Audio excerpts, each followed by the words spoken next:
প্রথমেই ভেজে নিচ্ছি কাঁকড়াটা।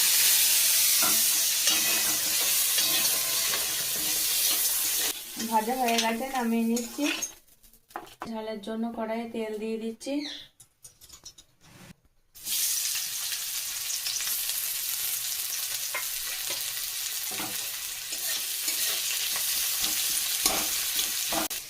সর্ষেটা একটু জলে গুলে নিচ্ছি।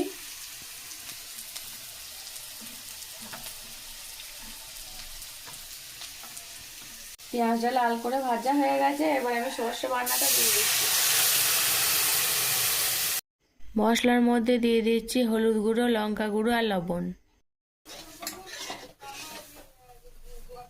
কাঁকড়াটা মশলার মধ্যে দিয়ে দিচ্ছি।